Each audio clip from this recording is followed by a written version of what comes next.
사사기 2장 6절에서 10절까지 말씀이에요. 우리 구약성경 362페이지에 있습니다. 사사기 2장 6절에서 10절 말씀입니다. 교독하겠습니다. 제가 먼저 봉독합니다. 전에 여호수아가 백성을 보내매 이스라엘 자손이 각기 그들의 기업으로 가서 땅을 차지하였고,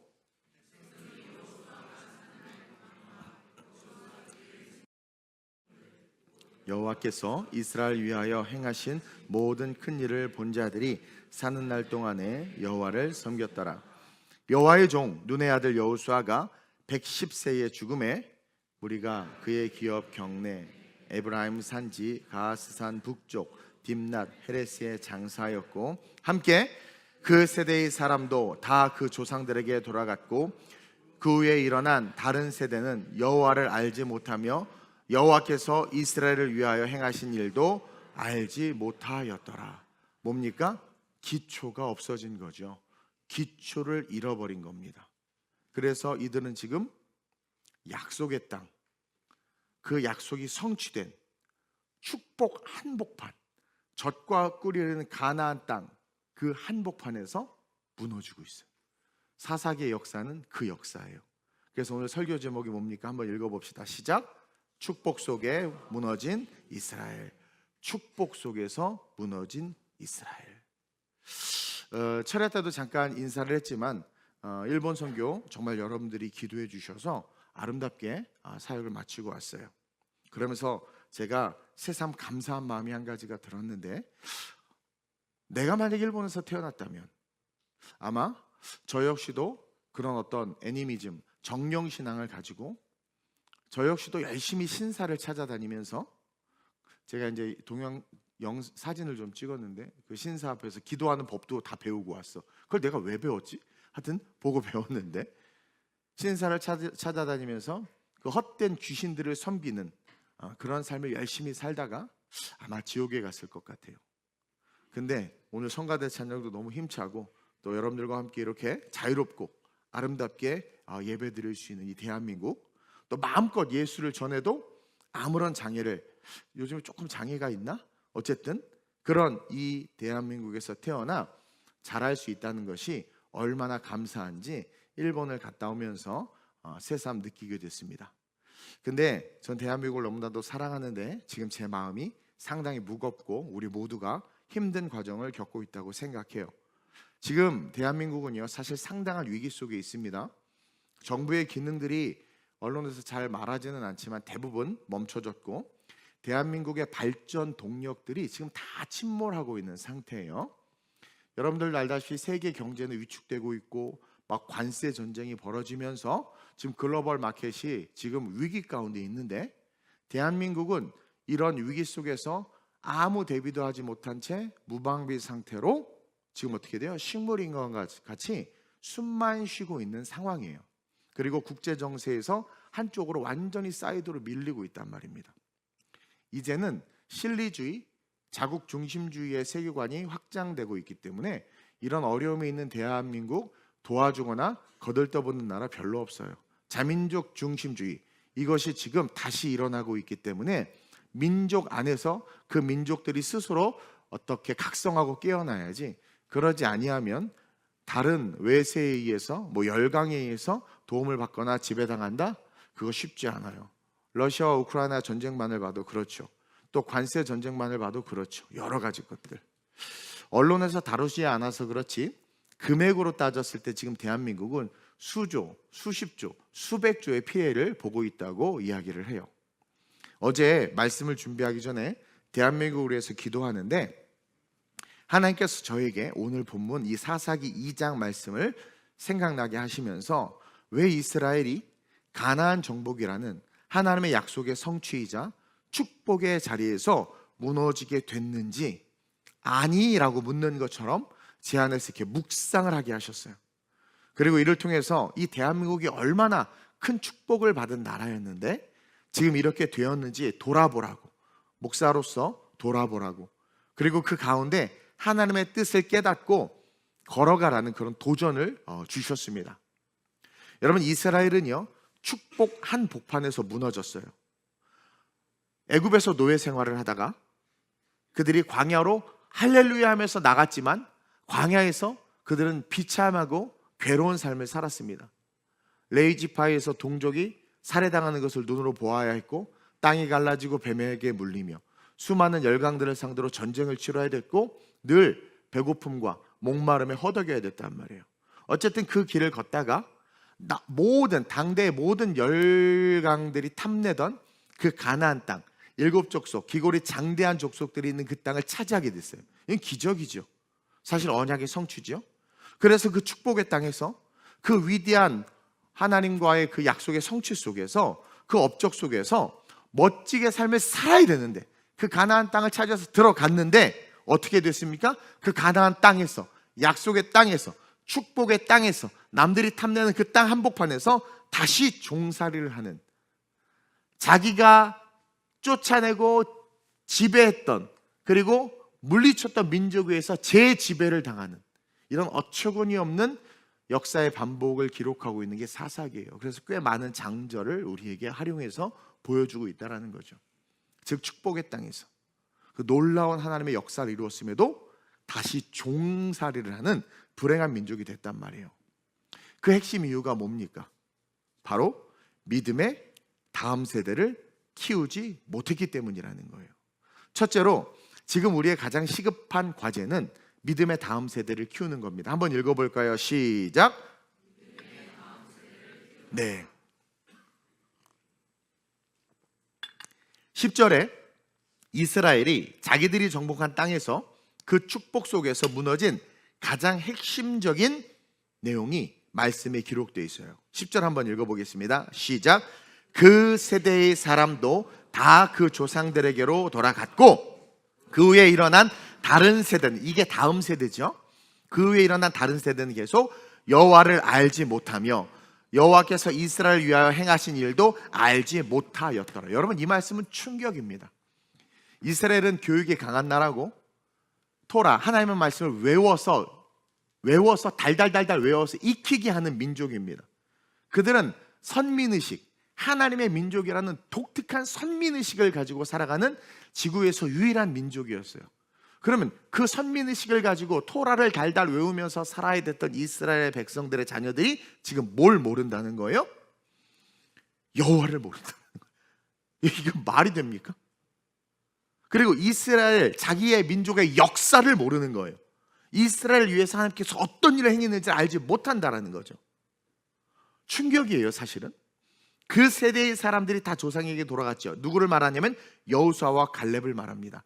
마지막 남아있던 1세대, 여호수아도 죽고 갈렙도 죽었어요.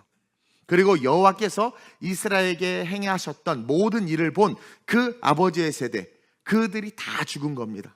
다 조상들에게 돌아간 거예요. 근데 문제는 그 후에 일어난 다른 세대, 그들의 자녀들, 그 후손들이 여호와를 알지 못했다고 정확하게 기록하고 있어요. 10절 하반절에 그 후에 일어난 다른 세대는 여호와를 알지 못하였으며 여호와께서 이스라엘을 위하여 행하신 일도 알지 못하였더라.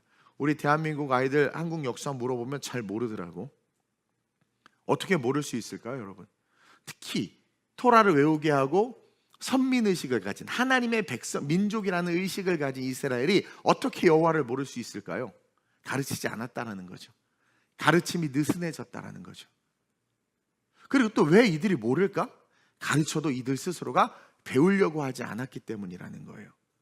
또 동시에 그것을 부모가 방치했다라는 거, 삼중적 문제를 가지고 있었다라는 거죠. 지금 자기네들이 어떻게 이 가나안 땅, 젖과 꿀이 흐르는 땅에서 살게 되었는지, 포도송이가 제 머리만한 그런 열매가 맺혀지는 이 좋은 땅에서 어떻게 살게 되었는지, 자기네 아버지와 그 아버지가 어떤 삶을 살았는지 전혀 모르는 거예요. 하나님이 어떻게 출애굽을 시켰고 광야에서 어떤 일이 있었는지를 제대로 아는 자가 없었다는 겁니다. 다음 세대를 제대로 교육하지 않고 키우지 않은 거죠. 나라가 생기고 땅이 비옥하니까 경제적으로 살기 좋아지고 그러다 보니까 고생 끝, 행복 시작이다 하면서 육체를 위해, 자기를 위해 누리기 시작하고 즐기기 시작하면서 살기 시작한 거예요. 대한민국과 비슷합니다. 전쟁 이후 급격하게 나라가 성장하고 부흥하고 소득이 만불 시대로 들어가면서 점점 살기 좋아지면서 우리는 어느 순간 텐션을 풀기 시작했고, 가족 중심, 내 새끼, 내 인생, 요즘에 욜로족들, 욜로족도 옛날 말이죠. 뭔가 이상해져 가고 있는 것과 동일한 거예요. 그러면서 고생한 부모의 세대들은 어떤 마음을 가지기 시작했냐면, 내 자녀들은 고생시키지 말아야지, 애지중지 키우기 시작한 거죠. 그러다 보니까 그 자녀들의 세대가 이스라엘에서 가나안 땅에서 다 망하게 된 겁니다. 그리고 여러분, 이스라엘을 대표하는 지금 12사사들에 대한 이야기, 왕이 없었기 때문에 가나안 땅에서 그 하나님께서 그때 세운 이스라엘 지도자들을 사사라고 하는데, 그 이스라엘을 대표하는 사사들과 그 자녀들만 봐도 여러분 가관이 아니에요. 지금 기드온, 여러분 기드온의 300용사 이것만 생각하죠. 이 기드온이 자녀 교육을 제대로 못 시켜서 기드온의 아들이 자기 형제 70명을 잔인하게 죽입니다. 아버지는 기드온은 사사로서 민족을 구원했는데, 그 아들은 동족, 자기 친형제들, 이복 형제들을 다 칼로 죽여요. 입다는 전쟁에서 승리해서 누구든 나를 가장 먼저 영접하라 온 자를 내가 하나님 앞에 드리겠다고. 근데 자기 딸이 제일 먼저 달려온 거예요. 자기 딸을 죽일 수밖에 없었잖아요. 교만과 충동적인 서원. 우리 한국교회도 충동적으로 서원하는 사람들 많아요. 주를 위해서 뭐 하겠다, 그래 놓고는 그 서원 지키지 못해서 아무 축복도 못 받는 사람들을 많이 봅니다. 서원은 충동적으로 하는 거 아니에요. 근데 입단은 그랬다라는 거죠. 교만했다라는 거죠. 입산이라는 사사는 특별한 일도 하지 않은 채 지도자가 됐는데, 결혼을 하도 많이 해서 부인이 너무 많아가지고 아들이 30명, 딸이 30명이었어요. 60명의 자녀들. 그리고 그들과 함께 호화로운 생활을 했어요. 압돈이라는 사도 역시 수많은 아내를 가지고 그 자녀들에게 다 람보르기니를 다 사줬어. 오늘날로 따지면 마차를 30-40개씩 사주고. 이스라엘이 가나안 땅에서 부를 누렸다라는 증거이기도 하죠. 그 모든 부를 자녀들에게 이기적으로 다 흘려보내면서 사사, 이스라엘의 선민의식을 가진 지도자의 자녀들의 인생, 자기의 자녀들이지만 하나님의 자녀들이기도 한데 그 자녀들의 인생을 망가뜨려 버렸다는 거죠. 여러분, 올바른 삶과 신앙, 그리고 도덕과 윤리, 그리스도인으로서의 삶에 대해서, 민족적 사명과 나라 사랑에 대해서 부모가, 국가가 자녀들에게 가르치지 않은 거예요. 대한민국도 마찬가지죠. 올바른 역사를 가르치지 않습니다. 갑자기 이상한 역사관들이 막 툭툭 튀어나오기 시작하는 거죠. 6.25 전쟁이 북한의 남침이 아니라 미국을 뒤로 한 남한의 북침이었다는 가르침이 있어요. 근데 우리는 다 당연히 북침이라는 걸 알죠. 근데 요즘 어린아이들은 남침이라고 말하는 아이들이 있어요. 왜? 선생님을 잘못 만나서, 학교를 잘못 가서, 이상한 교회를 가서. 진짜 그렇게 말하는 아이들이 있습니다. 충격적인 건 우리 교회 학교 아이들 중에서도 몇몇이 대한민국은 썩을 나라고 대통령은 죽어야 된다고, 죽여야 된다고 그런 말을 해요. 왜 그랬겠습니까? 배우고 들은 게 그거거든요. 제가 얘기했잖아요. 여러분, 올바른 역사를 배우지 않으면요, 어린아이들은요 다른 얘기를 하면 정말? 그럼 새로운 이론, 신기하고 괜찮네? 그러면서 매료돼 버리는 거예요. 그러면서 무방비 상태로 그것을 수용하면서 그렇게 돼버리는 거예요. 제가 몇 번 얘기했지만 제 친구가 목사인데, 아니 어떻게 목사가 북한을 좋아하고 김일성 일가를 좋아하고 김정을 좋아할 수 있을까요, 여러분? 저는 그건 목사가 아니라고 생각합니다. 사꾼이지. 정상적으로 교육을 받고 배웠다면 절대로 그럴 수 없는데 잘못 배운 거죠. 제가 가만히 보니까 학교를 잘못 간 것 같아요. 선생님을 잘못 만난 것 같아요. 목사가 어떻게 종북 사상을 갖고 있죠? 교회도 마찬가지예요. 제가 페북에도 영상을 하나 올렸지만 장신대학교 자칭 자기네들이 기독교, 대한민국 기독교의 장자라고 얘기하잖아요. 장로교 통합측이죠. 이 장신대의 70%가 이상해졌다고 장신대 출신의 존경받는 박조준 목사님이 그 이야기를 한단 말이에요. 동성애를 인정하기 시작하고 타종교를 인정해야 된다고 이야기해요. 그래서 장신대 안에 그 무지개 모임이 있잖아요. 그 동성애 서클이 있어요. 서클. 이게 말이 됩니까? 제가 보는 성경과 어떻게 그들이 보는 성경이 다른 건가요? 우리는 동일한 성경을 보고 있지 않습니까? 근데 어떻게 이럴 수 있냐 말이에요. 잘못된 교육을 받은 거예요. 유학을 가가지고, 여러분 유학파들 한국이 너무 좋아했죠. 후임 목사들 미국 안 갔다 오면 후임이 될 수가 없어. 근데 미국에 어떤 주류의 신학을 가르치는 신학교를 나왔는지를 보지를 않아. 그래서 다 자유주의에 물든 신학교를 나온 그런 목사님들을 그냥 아무 무방비 상태로 세우니까 교회들과 성도들이 잘못된 성경 해석, 예수는 사람이었다, 이런 이야기들을 하기 시작하는 거죠. 유신 진화론을 이야기하기 시작하는 거죠. 하나님은 진화의 DNA 코드를 우리 안에 넣어 놓으셔서 창조하셨지만, 진화의 코드를 넣어 놓으셔서 창조 이후에 스스로 진화하도록 만들어 놓으셨다. 이런 것들을 강단에서 목사가 설교를 한다니까요. 아니, 그분들 성경이 다른 건가 나랑? 왜? 잘못된 교육을 받은 거예요. 여러분들도 이미 다 잘 알려진 내용이지만, 법관이 된 분들 중에서 김일성 장학금을 받고 공부해서 법관이 된 분들이 많다는 것은 다 알려진 사실이에요. 그러면서 판결을 굽게 하죠. 자기가 받은 게 있으니까 그러한 사람들이 올바른 판결을 할 수 있겠습니까? 저는요, 초등학교 4학년 때 이것도 몇 번 얘기했는데, 이상한 담임 선생님을 만났어요. 제가 개인적으로는 좋아했는데, 그분을 좋아하다 보니까 그분이 가르치는 걸 내가 흡수했단 말입니다. 그래서 그분이 운동권 노래들을 가르쳐서 열심히 초등학교 4학년 때 그거 부르고 다녔어요. 그리고 대한민국 이 나라에 대해서 우리가 싸워야 된다, 데모해야 된다, 그것들에 대한 것들을 내가 흡수했단 말이에요. 제가 청년 때 다니던 교회 목사님 아들이 나름 공부를 열심히 해서 서강대 법대에 들어갔어요. 근데 거기서 갑자기 이상해졌어요. 그렇게 신실하게 교회를 섬기던 형이었는데, 토요일만 되면 청년들을 불러다가, 우리 잠옷실 같은 데 불러다가 비디오를 틀어주는 거죠. 광주 5.18 영상을 보여주면서 이 나라는 썩었다, 우리가 뒤집어 엎어야 된다. 저희가 대학교 1, 2학년 때 그 가르침을 그 형에게 받았어요. 그 기억이 지금도 생생합니다. 그래서 헷갈렸죠. 뭐지? 그런가? 그리고 여러분, 정말 한국의 역사를 제대로 알고 배운 사람들은요, 한국을 헬 조선이라고 말할 수 없어요. 한국은 축복받은 나라, 블레싱 컨트리, 컨트리, 나라예요.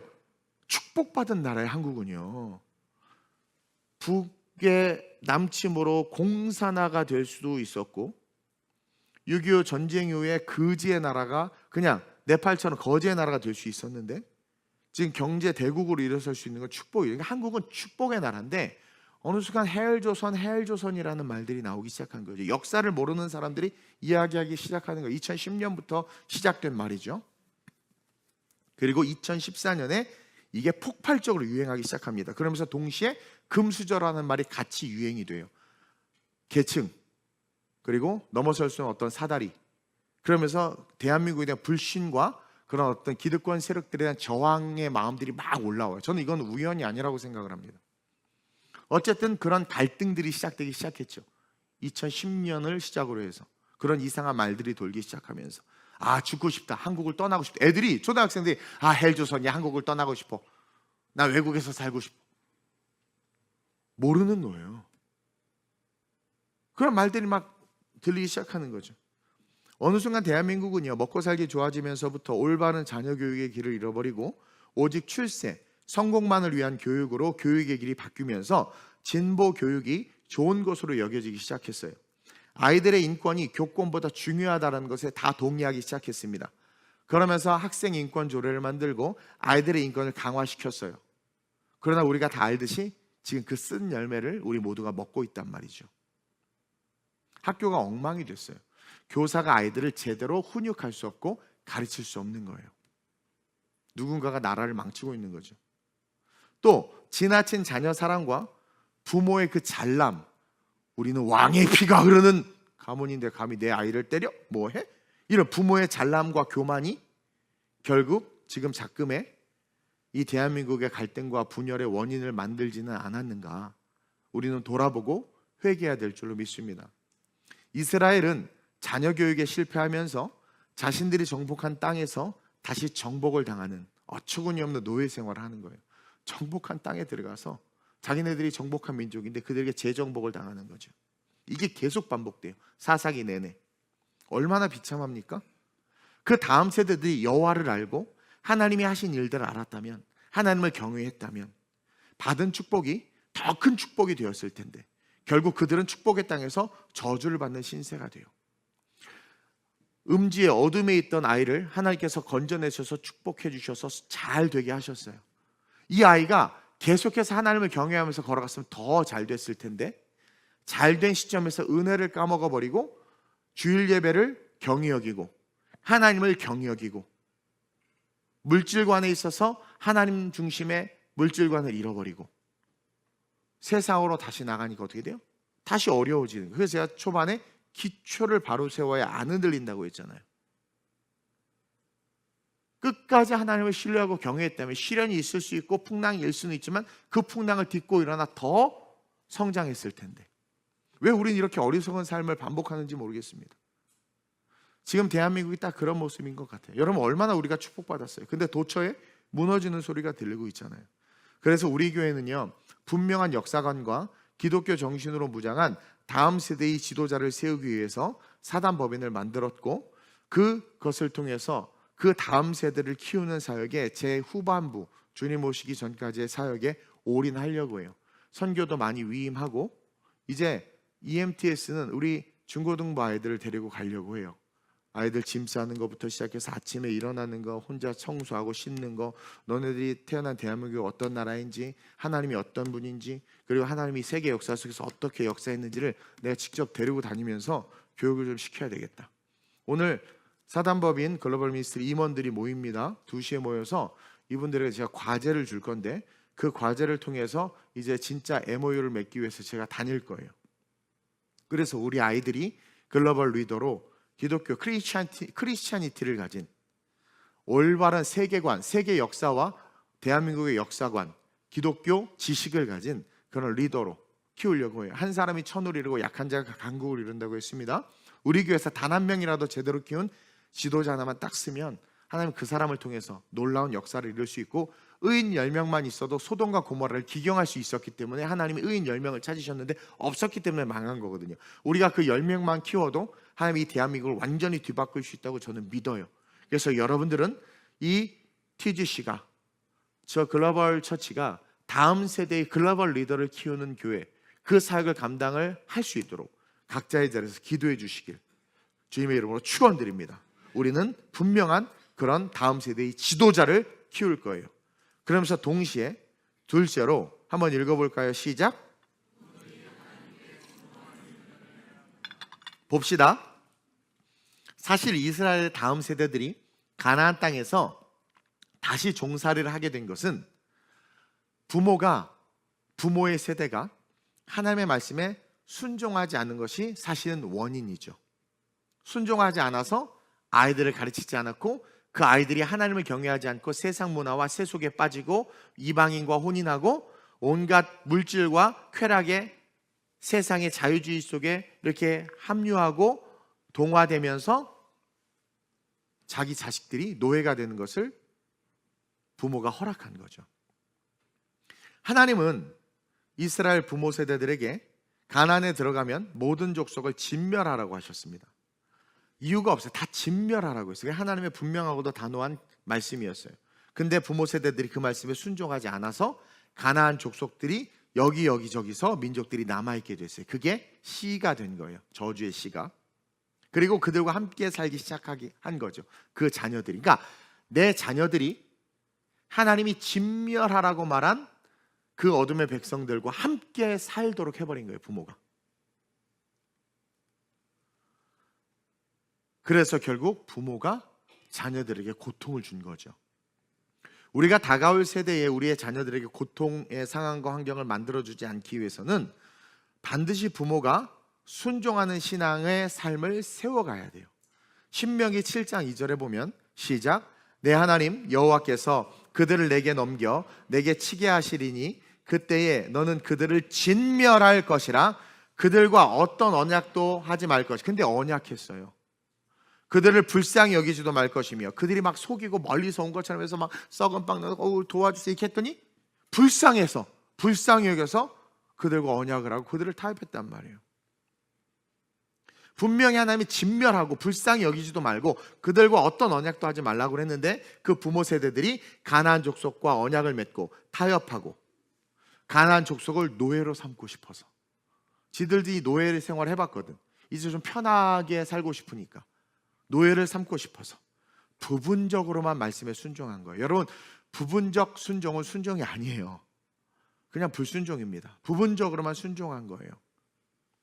영안이 없으니까 가나안 족속이 여호수아와 이스라엘 민족을 속이는데 속이는 줄도 모르고 속아 넘어간 거죠. 오늘날 그리스도인들 얼마나 많이 속아 넘어가고 있어요. 세상에, 미디어에 얼마나 많이 속아 넘어가고 있습니까? 그러니까 결국 부모가 저주의 씨앗을 자녀에게 준 거죠. 사사기 1장 27절 28절입니다. 시작. 므낫세가 베스안과 그에 딸린 마을의 주민과 다안악과 그에 딸린 마을의 주민과 돌과 그에 딸린 마을의 주민과 이블르함과 그에 딸린 마을의 주민과 뭇기도와 그에 딸린 마을의 주민들, 이렇게 많이 그 마을과 주민들, 뭐래요? 주민들을 쫓아내지 못함에 가나안 족속이 결심하고 그 땅에 거주하였더니, 이스라엘이 강성한 후에야 가나안 족속에게 노역을 시켰고 다 쫓아내지 아니하였더라. 이것은 뭐냐면, 그렇게 쫓아내지 않고 이스라엘이 전 땅을 다 정복하기 좀 초반에 강해졌죠. 그럴 때 노예로 부렸다라는 거예요. 근데 결국 어떻게 돼요? 다 쫓아내지 않은 이들 때문에 다시 노예가 되어버리는. 분명히 신명기 6장 6절에서 9절에 보면, 시작. 오늘 내가 내게 명하는 이 말씀을 너는 마음에 새기고 내 자녀에게 뭐래요? 부지런히 가르치며 집에 앉았을 때이든지 길을 갈 때이든지 누웠을 때이든지 일어날 때이든지 이 말씀을 강론할 것이며, 너는 또 그것을 내 손목에 매어 기호를 삼으며 내 미간에 붙여 표로 삼고 또 내 집 문설주와 바깥문에 기록할지라. 이게 뭐예요? 말씀을 완전히 우리가 흡수하고 외우고 그 말씀대로 살라는 거예요. 네가 그렇게 살아야 자녀가 그것을 보고 배우죠. 오늘날 한국 사회가 밥상머리 교육이 없어졌단 말입니다. 자녀와 부모가 함께 식탁에 둘러앉아서 오늘 어떻게 지냈니? 무슨 일 있었니? 아, 그랬구나. 아빠와의 대화가 없어지고 밥상머리 교육이 없어지면서 애들이 예의가 없어지고 어른을 대하는 방법을 모르고, 그리고 또한 동시에 뭡니까? 부모가 올바른 것을 가르쳐줘야 되는데 내 새끼가 무조건 옳다라는 거죠. 내 새끼가 잘못해도 내 새끼가 옳다라는 거예요. 제가 잘 아는 친구 목사님이 일산에서 학폭 담당 그 지도위원이에요. 그 대표예요. 근데 학폭 일어나는 일 보면 와서 다 자기 새끼들 다 잘못 없다는 거예요. 분명히 잘못한 놈이 있는데 인정을 안 하는 거예요. 그렇게 된 이유는 딴 데 있다는 거야. 사실은 부모가 이유인데. 그래서 이 학폭들이 너무 많이 열리고 문제가 너무 많다는 거예요. 그 아이들 살리려고 그 목사님이 맨날 정신없이 바빠. 목회보다 더 열심히 그 일을 하는 것 같아. 뭡니까? 올바른 것을 가르치지 않은 거예요. 부모가 야, 아빠가 다 이길 수 있고 아빠가 다 해줄게. 야, 우리 집안이 어떤 집안인데 선생님이 너한테 그래? 야, 쫄지 마. 그런 식으로 잘못 가르치는 거예요. 그러니까 애들이 와서 버르장머리가 없이 또 엉뚱한 짓들 하는 거. 그 애가 부모에게 막 아빠한테 막 하는데도 아빠가 웃으면서 내 새끼니까 그냥 딱 때리면 아이고 그래 내 새끼니까 이러고 있어요. 이놈의 자식을 그냥 가둬놓고 두둑이 죽도록 패야지 아주. 그래서 그런 아이들이 자라나기 시작하고, 그러니까 세상을 이길 힘이 없고 캥거루 가족이 돼서 40대인데 엄마 아프면서 안 나가고 있고, 직장 다니다 힘드니까 그만두고, 대학교 엄마 같이 가서 시간표 짜줘 이러고 앉아있고, 알바 사장님이 한마디 하면 고발해. 그리고 힘든 걸 견디질 못해. 이게 말이 됩니까? 그 아이들이 대한민국의 지도자가 될 거야. 30대, 40대, 50대 주류가 될 거 아닙니까? 그들이 여론을 형성할 거고 투표할 거 아니에요. 그들이 움직일 거. 그러니까 돈 주는 사람이 좋고 자기 안 건드는 사람이 좋고, 에라 모르겠다 이렇게 되는 거예요. 부모가 가르치지 않은 거죠. 부모가 순종하지 않은, 다 쫓아내지 않은 거예요. 이걸 한마디로 말하면 부모가 자기중심적 신앙, 하나님을 종으로 부리는 신앙, 하나님을 부모가 종으로 부리는 신앙을 가져야 돼요. 그러니까 하나님 뜻보다 내 뜻이 먼저가 되는 신앙이라는 거죠. 대표적으로 부모 세대가 이 두 가지 불순종을 통해서 자기 자녀들을 고통 속에 집어넣은 거예요. 우리는 우리가 순종할 때 우리의 자녀들이 우리가 순종할 때 우리의 자녀들의 복이 지속될 수 있다는 진리를 잊지 마시길 주님으로 축원드립니다. 여러분들이 계속 순종해요. 현상은 안 변하는 것 같지만 순종이 멈추지 않고 이어지면 그 자녀가 지금 강아지 날라리에 강증 ADHD에 뭐 정신 분열에 뭐 귀신 들림에 별짓을 당해도 부모가 신앙 안에서 온전히 하나님 앞에 순종하면 하나님의 약속의 말씀은 말씀을 지켜 자라노라 치우치자 내 자녀에게 1000대까지 복을 준다 그랬어요. 하나님의 축복은 자녀에게 향한단 말입니다.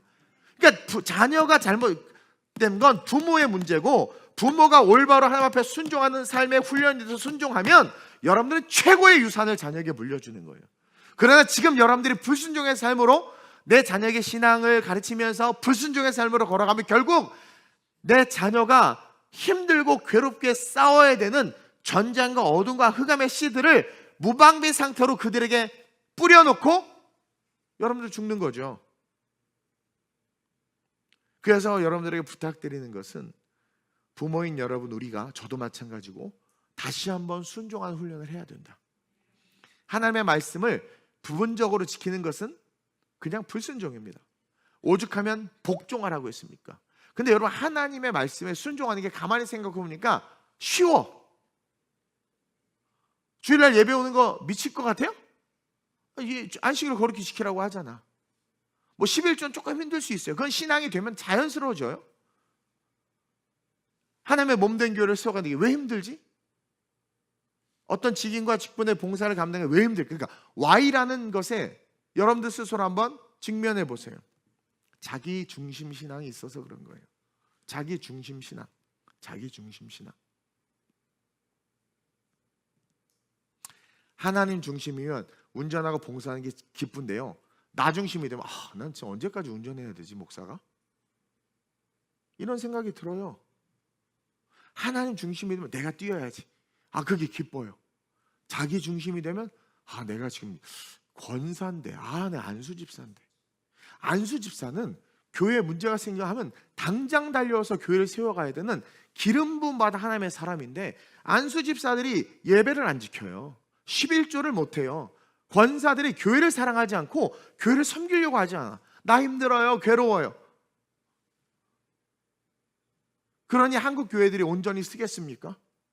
교회에 무슨 일이 있어? 가끔도 아니, 매일도 아니, 가끔 뭐 한번 합시다 하면 안 와.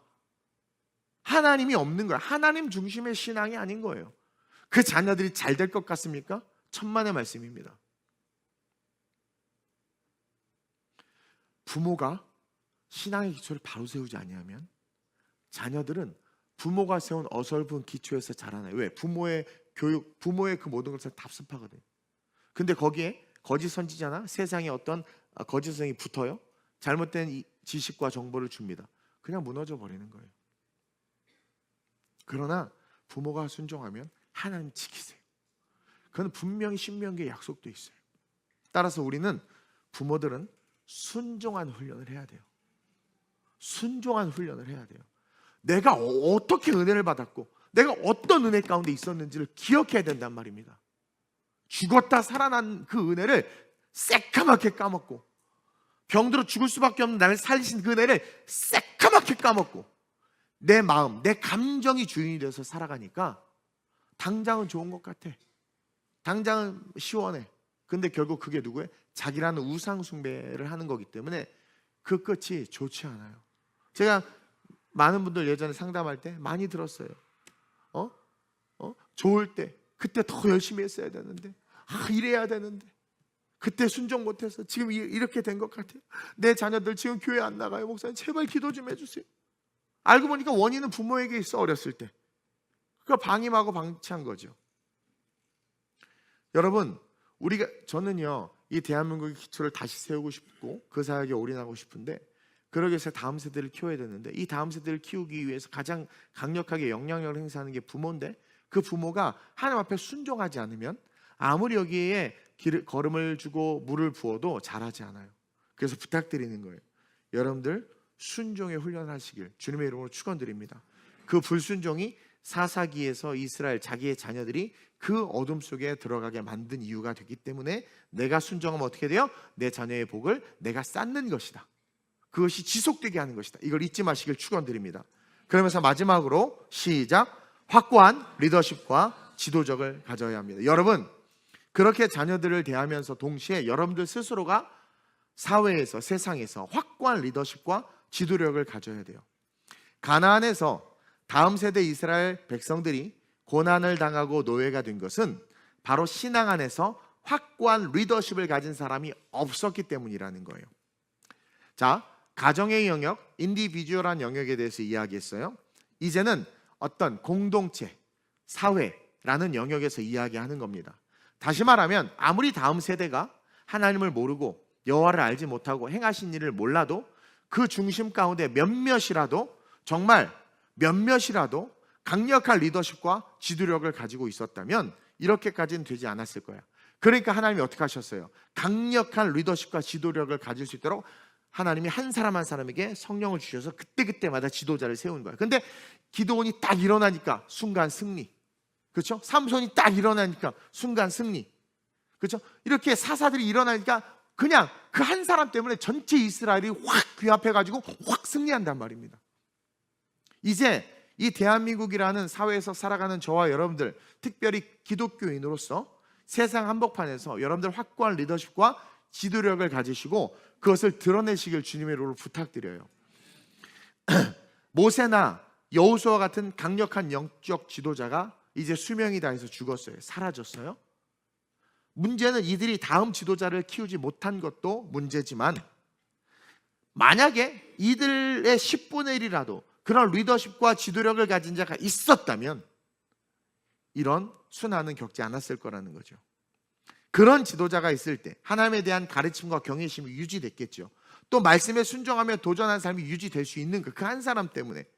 그런 지도자가 없으면 각기 자기 소견에 좋을 대로 하는 인간의 죄된 본성이 드러나니까, 카리스마 리더십을 가진 한 사람이 있으면 거기에 따라와요. 그러니까 좋은 카리스마든 나쁜 카리스마든 강력한 카리스마가 있으면은요, 자기 의견을 잘 못 내. 그냥 순응해서 따라오게 돼. 그래서 이것은 악하게도 쓰일 수 있고 선하게도 쓰일 수 있어요. 근데 진정한 카리스마는 하나님이 주시는 거거든요. 근데 그 카리스마를 가진 자들이 없으면 어떻게 되면 온갖 말들을 하기 시작해. 지하철에서 뭐 어떤 갑자기 어떤 조용하세요! 카리스마를 들으면 갑자기 다 조용. 왜 되게 무섭게 생겼다. 왜 근데 아무도 나선 사람 없어서 서로 잘났다고 막. 그러다 누가 좀 큰 목소리, 저기 또 큰 목소리, 저쪽으로 갔다 저쪽으로 갔다. 한쪽 땅은 강력한 카리스마가 있는 사람이 있다 보니까 조용해. 잡음이 없어. 한쪽 땅은 카리스마 있는 사람이 없으니까 개나 소나 떠들어. 보세요. 카리스마 리더십을 가진 자가 있으면 그 조직은 살지만, 선한 카리스마를 말하는 거예요. 그러나 그게 없으면 모든 인간은요, 죄된 본성이 나타납니다. 그것을 컨트롤할 수 있는 사람이 없기 때문에 결국 육체의 소욕을 따른 결정들을 하기 시작하고 그 인생이 펼쳐지게 되는 거예요. 여러분, 이 사사기는요, 연역적인 방법으로 기록된 성경입니다.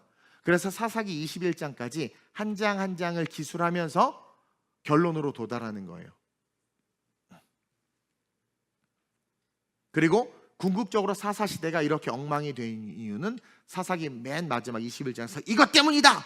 라고 기록해 놓고 있어요.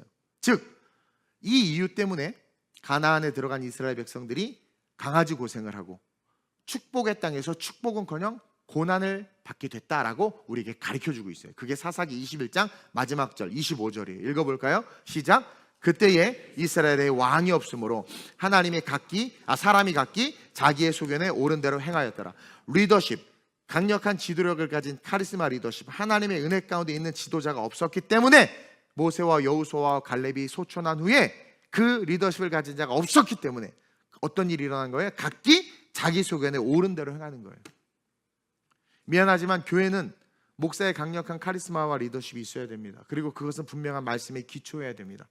그렇지 않으면 교회는 그냥 동아리 모임, 힘세고 돈 많은 사람의 어떤 영향력, 그리고 세상이 추구하는 것을 추구하고자 하는 이익 집단의 놀이터가 될 수밖에 없어요. 어쩔 수 없이 교회에서 목사가 되게 중요합니다. 목사가 유신 진화론을 옳다고 가르치고 설득하면서 설교하면 성도들은 처음엔 거부감이 있다가도 스며들게 돼 있어요. 목사가 인권을 소중히 여기고 사람들을 소중히 여겨야 된다. 좋은 말인 것 같아. 그래서 그것을 받아들이기 시작하면 어느 순간 신본주의, 하나님 중심주의가 약해지게 돼 있단 말입니다. 어떤 사람이 왜 목사님은 예화 같은 게 하나도 없냐? 어떤 목사님 책을 열심히 읽고 그 책 소개를 해줘서 은혜를 받는데 그냥 네가 읽어. 내가 여기서 여러분들 왜 그 책을 내가 왜 설명해줘? 요즘에 책 읽어준 유튜브도 있더만 책 독식 해서 한 권을 5분만 들으면 다 이해되더만. 여기는 세상 이야기, 사람이 쓴 책을 가지고 이야기하는 것이 아니란 말입니다. 어설픈 간증 따위를 하는 것이 아니라 하나님의 말씀을 잘 가르쳐서 성도들이 말씀을 알게 하고 자라나게 하는 거예요. 그러니 거부가 있을 수밖에 없어요. 세상에 찌들고 하나님의 성령에 충만하지 않은 자들은 올바른 말씀이 선포되면 그 선포하는 목사가 싫고 교회가 싫어요. 그게 예수가 그러잖아. 너희가 핍박을 받는 것은 너희 때문이 아니라 나 때문이다. 즉 온전한 예수가 드러나면 그 예수를 사랑하지 않고 신앙에 뿌리 박히지 않은 자들은 불편해지는 게 사실입니다. 근데 그런 강력한 올바른 리더십이 있을 때 그 안에 어쨌든 힘들어도 같이 있으면 살아나요. 살게 된다라는 거예요. 그래서 결국 하나님이 어떻게 돼요? 이스라엘 백성들이 왕을 요구했지만 하나님의 뜻은 아니었어요. 하나님이 왕이니까 그 왕, 하나님이 왕임을 인정하는 리더십을 그들이 팔로우십을 갖지 못한 거죠. 그래서 왕을 요구해서 왕을 주면서 어떻게 돼요? 왕정 체제로 넘어가는 과정이 됐는데 다윗이라는 지도자가 쓰니까 어떻게 돼요? 진짜 강해지잖아요. 근데 결국 어떻게 됩니까? 인간은 다 악하기 때문에 하나님을 왕으로 두지 않으면 다 무너져요. 결국 그게 이스라엘 역사를 통해서 우리가 배워야 되는 거예요. 그리고 사사시대 연역적 방법으로 귀납적 방법으로 이제 결론적으로 이야기를 해요. 그래서 각자 자기 소견대로 행했기 때문에 사사기 1장부터 시작되는 3장부터 시작되는 그 이스라엘 백성들의 고난과 시련이 자기 소견대로 행했기 때문이구나 라는 걸 우리에게 21장에 걸쳐서 보여주고 있다는 거죠. 즉 이 말은 역설적으로 우리에게 뭘 이야기해 주고 있는 거예요? 너희들이 사회 공동체, 가정이면 가정, 밴드면 밴드, 부녀이면 부녀회, 어디서든 직장이면 직장, 그 안에서 리더십을 가진, 그 하나님의 리더십을 가진 지도자로, 지도력을 바라는 자들로 서 있어야 된다라는 거예요. 강력한 리더십이 없었기 때문에 여호수아와 갈렙과 같은 지도력을 가진 자들이 없고 그 지도력을 펼치지 않았기 때문에 얘네들이 이렇게 됐다. 부모가 못 가르치고 애들이 엉망진창이 된 것도 이유지만 그럴지라도 한두 명이라도 리더십을 가진 자들이 있으면 봐라, 사사 하나 세워지게 다 살잖냐. 그러니까 오늘날 이 시대, 이 세상이 악하다고, 대한민국이 힘들어지고 미래가 불투명하다고 원망만 하지 말고 너희들이 그리스도인으로서 지도력을 가진, 리더십을 가진 자로 일어나 그 리더십을 발휘하라고 오늘을 사는 우리에게 메시지를 주고 있는 거란 말입니다. 그래야 전도가 되고, 그래야 교회 이미지가 바뀌고, 그래야 영혼 구원에 하나님의 놀라운 은혜가 확장될 수 있기 때문에 하나님의 목적은 영혼 구원이니까요. 따라서 우리는 이 현실에서 확고한 리더십과 지도력을 가져야 되겠다는 것을 깨달으시길 주님의 이름으로 축원드립니다. 그리고 그것을 드러내세요. 여러분, 우리가 이 복음이 침묵하면 악이 이기게 돼 있어요. 리더십과 지도력은 이끄는 것입니다. 지시하는 겁니다. 움직이게 하는 겁니다. 복음이 침묵하면 당연히 비복음이 승리하고, 복음이 침묵하면 거짓이 이길 수밖에 없단 말입니다. 올바른 복음과 지식으로 이 대한민국을 사랑하는 마음으로, 무엇보다 우리 자녀들이 살아갈 미래를 창조해야 되겠다라는 마음으로 여러분들 리더십을 좀 드러내세요. 지도력을 좀 드러내세요. 누가 교회에 대해서 욕하면 변증하세요. 여러분들이 예수 믿는 것 세상에서 불편해합니까? 불편하게 하세요. 그들이 불편해야 예수를 알 거 아닙니까? 불편해서 부딪혀야 고민하게 되고, 불편해서 부딪힌 그 부딪힘 가운데 하나님이 역사하실 수 있는 겁니다. 내가 듣지 못한 일을 어찌 믿으리요? 듣지 못했어. 그래서 못 믿는단 말이에요. 그래서 우리로 하여금 전하라고 하잖아요. 그러면 성령께서 역사하시는 거예요. 그래서 설득시키고 변화시켜서 진리를 알게 해야 돼요.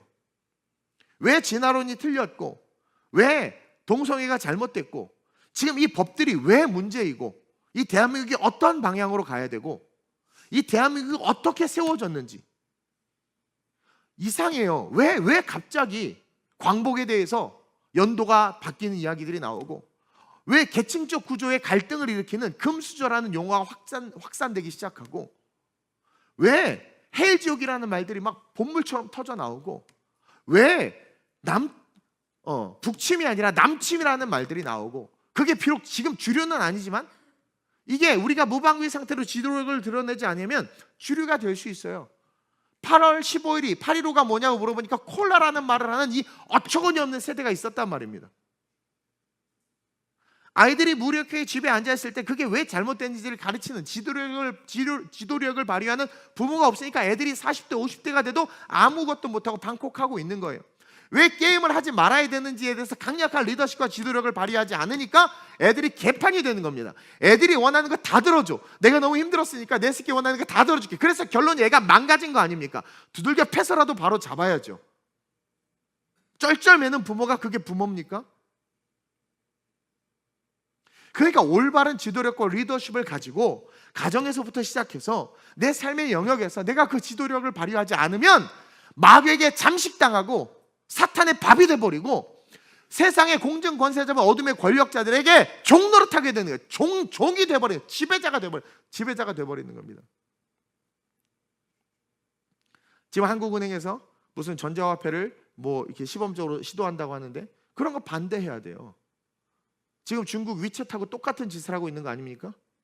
자유주의에서 다 반대하고 있는데 왜 대한민국 그것을 벌써 도입하려고 하지? 그 용어가 뭡니까? 국가 CBDC인가 뭐 CDBC인가 뭐 하여튼 그래서 자녀에게 용돈 줄 때 10만 원을 주는데 3만 원은 교통비 뭐 안 쓰게 하는 거야. 프로그램 알고리즘을 넣어서 2만 원은 편의점에서 쓸 수 있게 해놓고 또 만 원은 헌금하게만 해놓고 또 4만 원은 뭐 이렇게 해놓은 거야. 그러니까 애가 못 써. 그게 좋을 것 같아요? 통제사회라는 거예요. 통제사회라는 거예요. 정부가 다 통제할 수 있는 겁니다. 지도력을 발휘해야지. 리더십을 발휘해야지. 안 좋은 법에 있어서 국민청원이 올라오거나 하면 여러분들 가서 좋아요 누르시고 청원에 반대합니다 그런 것들, 그게 지도력을 발휘하는 거예요. 진리를 알고 올바름을 알고 선을 아는 자들이 침묵하니까 악이 이기는 거 아닙니까? 그러니까 어떻게 돼? 우리가 아는 선, 그 선을 말해야 되는 거예요. 외쳐야 되는 거예요.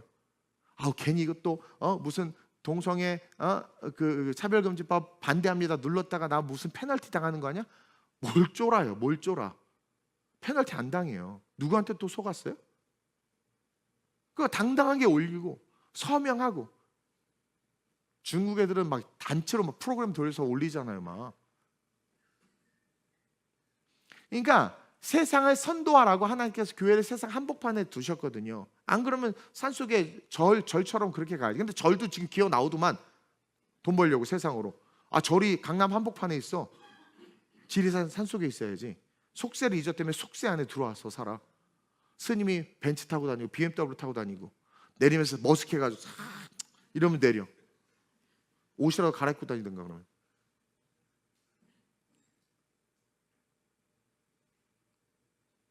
앞으로 우리 주님은 왕으로 오십니다. 그날이 언제 올지 몰라요. 죽음을 직면했거나 인생의 큰 위기를 겪었던 자들 흔들리지 않는 이유가 진짜 죽음을 직면하는 그 두려움 때문에 하나님을 놓지 않아요. 근데 우리는 그 텐션이 없습니다. 앞으로 오실 주님에 대한 텐션도 없어요. 그냥 어떻게든 천국 가겠지라는 맹목적인 이상한 믿음을 가지고 있어요. 진짜 천국 갈 믿음이 있으면 행동이 다르거든요. 선택이 다르거든요. 판단이 다르거든요. 근데 우리는 온갖 세상의 것들 따라가면서도 천국 갈 수 있다고 착각하니, 여러분 목사의 사명이 뭡니까? 성도들을 천국까지 잘 이끄는 게 목사의 사명이에요.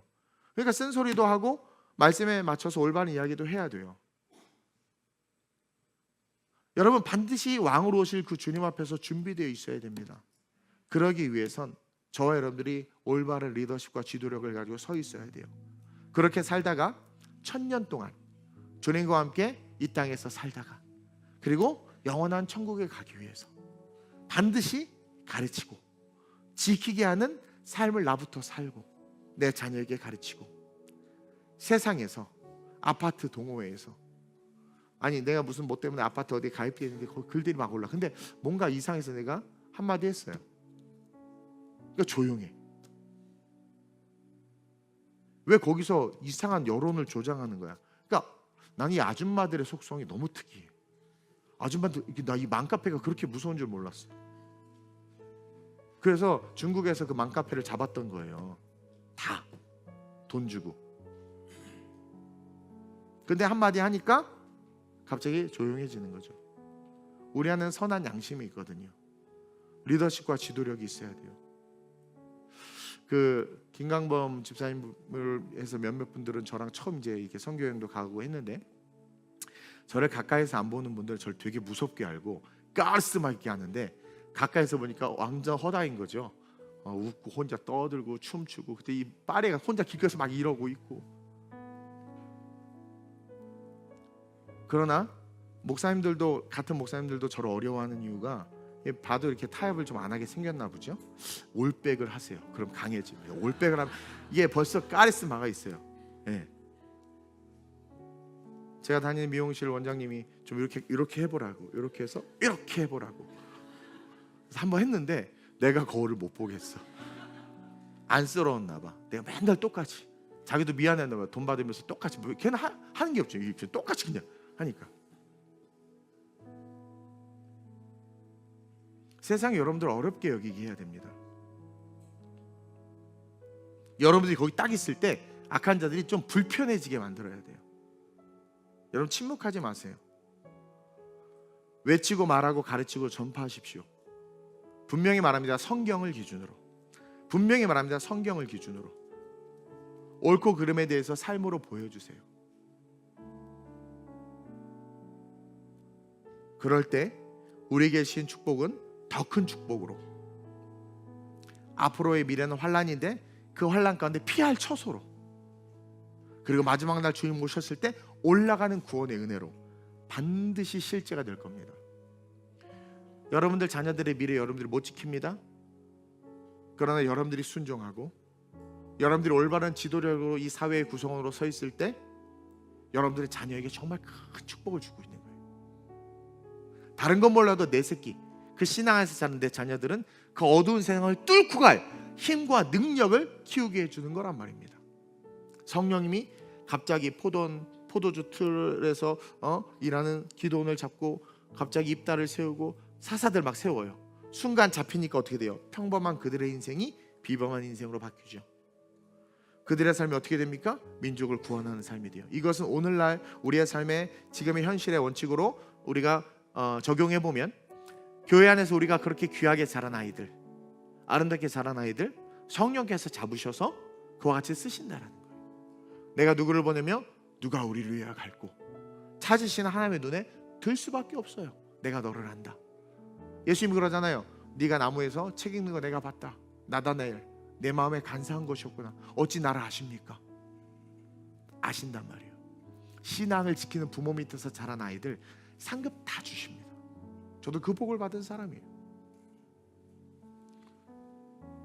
침묵하지 마십시오. 외치고 말하고 가르치고 전파하세요.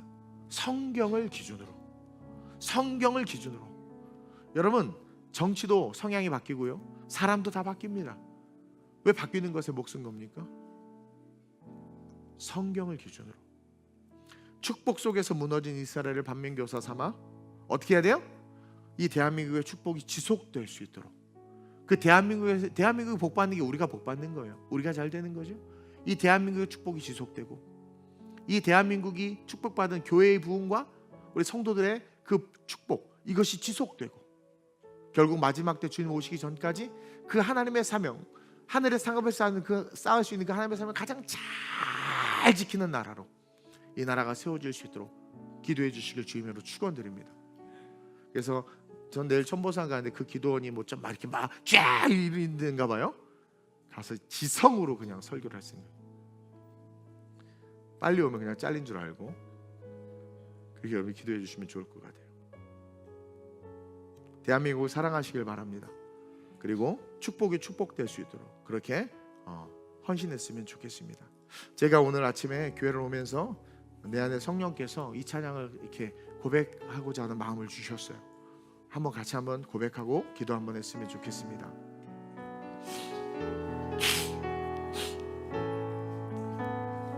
오늘 말씀을 기억하면서 주님 나를 부르시니 두려움 없이 배에서 세상으로 지도력을 가지고 나갑시다.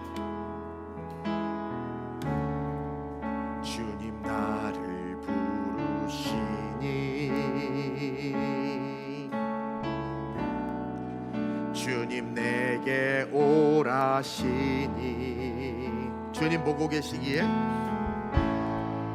주님 보고 계시기, 우리의 삶을 보고 계세요. 의심치 않고 바다를 걸어가.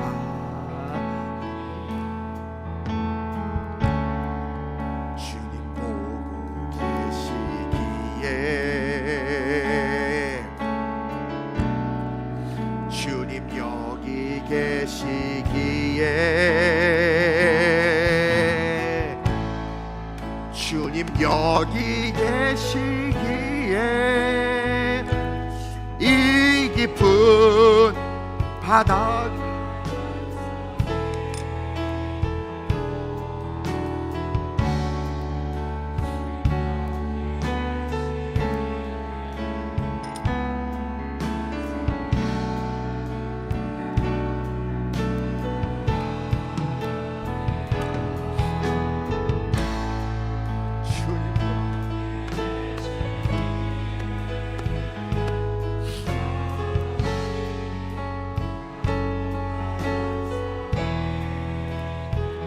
주님 여기 계시기에,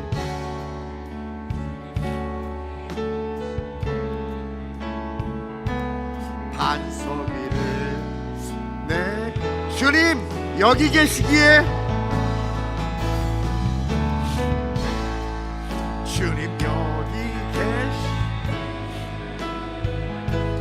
이 깊은 바다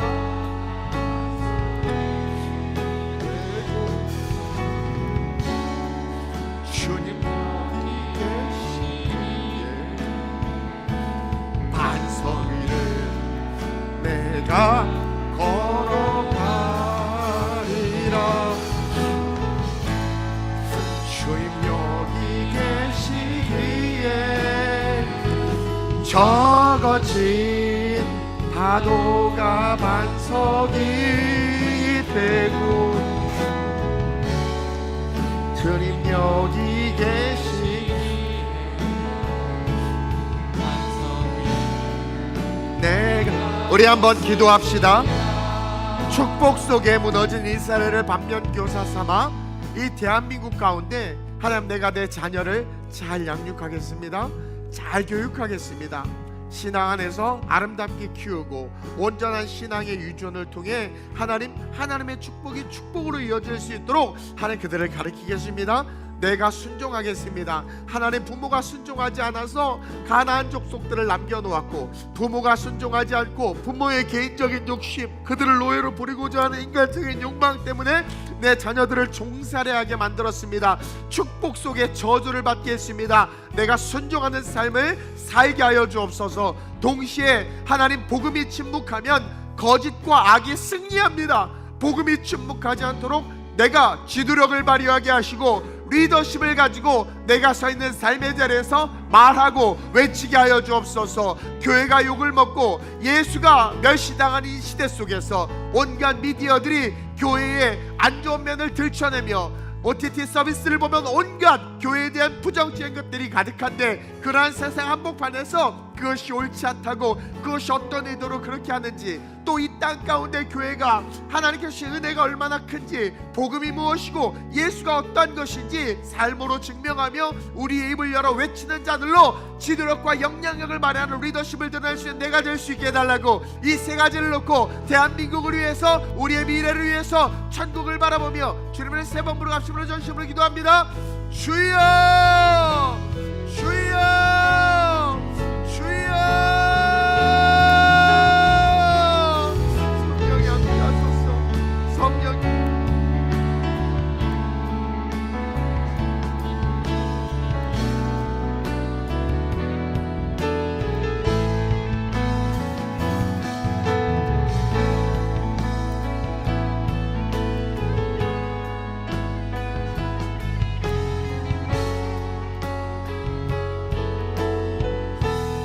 대한민국 주님 붙잡아 주옵소서. 하나님, 축복이 축복으로 이어질 수 있도록, 하나님 6.25 전쟁 이후에, 아니 6.25 때 이미 하나님 공산주의가 될 수밖에 없었던 그 절대절명의 상황에서 이 나라를 살리셨고, 나라를 자유 대한민국으로 만들어 주셨고, 이 땅에 교회가 뿌리박아 세계에서 유래를 찾아볼 수 없는 놀라운 부흥을 주셨고, 세계 선교를 세계에서 두 번째로 감당하게 하는 나라로 세워주셨습니다. 우리의 자녀들은 반백년 만에 온갖 좋은 것들, 하나님 온갖 세상의 이익과 유익과 기술들을 누리며 좋은 환경에서 자라게 되었고, 하나님 우리는 너무나 많은 자유를 누리며 대한민국의 여권은 거의 프리패스와 같이 모든 나라에서 환영하는 그런 여건이 되었습니다. 이 축복이 지속되어야 하는데 지금 이 대한민국이 흔들리고 있습니다. 그러기 위해서 우리가 다시 깨어 일어나야 합니다. 우리 자녀들에게 하나님 역사를 가르치고, 우리 자녀들에게 신앙을 가르치고, 우리 자녀들에게 옳고 그름을 가르치고, 우리 자녀들에게 성경의 지식과 신앙을 전수해야 될 줄로 믿습니다. 우리 부모 세대가 순종하지 아니하면 아버지, 우리 자녀들은 우리가 아무리 잘 키우려고 해도 세상의 유혹, 세상의 나쁜 친구를 만나거나 세상의 거짓 선생을 만나면 한 방에 무너질 수 있습니다. 주여, 우리 힘으로 우리 자녀를 지킬 수 없습니다. 우리가 올바로 하나님의 말씀에 순종할 때 하나님 우리의 자녀를 지키신다고 약속해 주셨습니다. 삶의 자리에서 신앙의 열심을 내게 하시고, 몸된 교회를 목숨 걸고 지키며 세우게 하시고, 맡겨진 직분에 충성하게 하여 주시옵소서. 교회를 내 몸과 같이 여기며 사랑하게 하여 주시옵소서. 또한 동시에 우리가 속한 사회에서, 우리가 속한 공동체에서 침묵하며 방관하는 하나님 비겁한 그리스도인이 아니라 옳은 것은 옳다고 말하고 그른 것은 그르라고 말하는 지도력과 영향력을 행사할 수 있는 거룩한 리더십을 가진 자들이 되게 하여 주옵소서. 우리가 말하지 않으면 악이 이깁니다. 우리가 복음을 외치지 않으면 악이 이깁니다. 우리가 말하지 않으면 하나님의 어둠이 이깁니다. 우리가 말하고 외치게 하여 주옵소서. 하나님의 영광을 위하여 헌신과 희생과 순교까지도 감당했던 믿음의 선배들을 바라봅니다. 우리의 믿음의 연약함을 용서하시고 이 악한 세상 한복판에서 복음을 일어날 수 있는 용사들이 될 수 있도록 주여 우리 모든 성도들을 축복하여 주옵소서. 우리 성도들, 우리 다음 세대들, 우리 자녀들을 통하여 놀라운 역사가 이 대한민국에 나타나게 하여 주옵소서. 세상을 다스리는 지도자들이, 거대한 악과 싸울 수 있는 용사들이, 달과 같은 자들이 일어나게 하여 주옵소서. 주여, 다시 한번 종교개혁이 일어날 수 있도록 우리 교회를 써주시고, 아버지 하나님, 연약하고 나약한 곳에 하나님의 역사가 나타남으로 다시 한번 하나님의 나라가 강하게 세워지는 은혜가 있게 하여 주옵시며, 하나님 TGC 사역과 글로벌 미니스트리 사역을 통하여 작지만 이 지구의 한 구석, 한 마을, 한 도시만이라도 우리가 목숨 걸고 거룩하게 아버지 변화시킬 수 있도록 우리를 써주시고 우리를 사용하여 주시옵소서. 할렐루야. 주님 여기 계시기에, 주님 여기 계시기에 이 깊은 바다가 반석이 되고, 주님 여기 계시기에 우리 걸어갑시다. 예수의 길을 걸어갑시다. 걸어가. 주님이 우리의 마음에 있습니다. 주님 여기 계시기에 저 거친 파도가 반석이 되고, 주님 여기 계시기에 반석 위를 내가 걷습니다. 하나님, 이 대한민국을 축복해 주셔서 감사합니다. 선교의 강국, 복음의 강국으로 아름답게 자라게 해주셔서 감사합니다. 여러 역사들, 대한민국의 과거의 역사에 여러 혼란과 힘듦들이 있었지만 하나님은 지속적인 성장의 그 축복을 멈추지 않으셨습니다. 그러나 그 어느 때보다도 위기 가운데 있는 대한민국, 하나님, 우리는 먼저 우리 자신을 돌아보기를 원합니다. 우리는 그리스도인입니다. 세상이 어찌 되든 그 세상 가운데 우리가 먼저 중심을 잡아야 하는 것은 신앙인 줄로 믿습니다. 그래서 우리의 가정부터 다시 시작하고 싶습니다.